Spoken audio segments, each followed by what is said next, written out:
Have you ever wanted to write your own children's book, or maybe even write your own trilogy like Harry Potter? I have, and it's something that I have dreamed of accomplishing since I was in middle school. Hi, my name is Skylar, and my ultimate job would be to one day become a self-publishing author. In order to prepare for this speech, I chatted with a friend of mine who has been a self-publishing author since she was 12 years old and who still continues to write and publish to this day.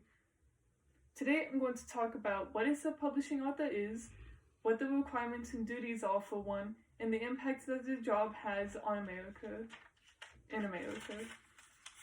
First, let's discuss what it is.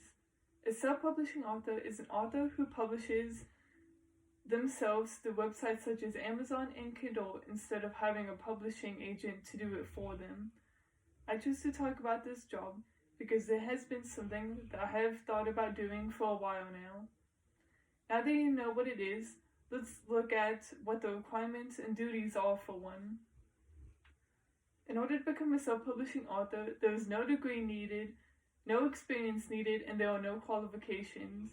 You obviously need to have proficient reading and writing skills, but beyond that, you do not need to go to college to become an author. As long as you know how to write and use things such as a computer, you're pretty much good.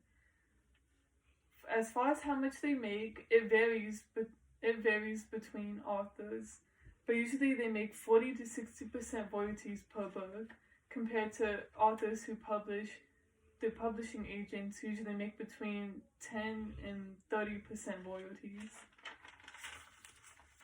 As far as duties goes, the main things that self-publishing authors need to focus on is deadlines and communicating with their editors, cover artists, etc. For self-publishing authors, most of them usually try to create deadlines per each book they write, so that way it keeps them on track, so they're not spending a whole year or more focusing on one specific book or one part of a book. And as far as communicating, they need to be able to let their editors and cover artists, people like that, know what their plans are as far as their deadlines, so that their editors, cover artists, etc. can keep up with what they are doing, etc. Now that you know what the requirements and duties are for self-publishing authors, let's look at how they impact in America. First, they have a major impact by spreading information.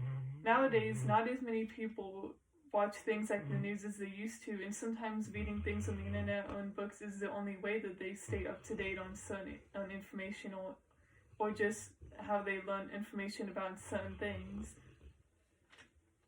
Raising awareness is another way that they have an impact. For example, a lot of people write books about their experience with cancer or bullying, things of that nature. And then the last way that they have an impact is by sharing and inspiring creativity. When writers publish things such as fictional books and people read them, and it can inspire the readers to maybe write a book like that similar, but with their own ideas. Now that you know a good bit about self-publishing authors, let's recap. A self-publishing author is an author that publishes the books that they write themselves. You do not need any college education or any experience to become a self-publishing author. The job of an author impacts America through ways such as spreading information, raising awareness, and sharing and inspiring creativity. Thank you for watching, and I hope you enjoyed.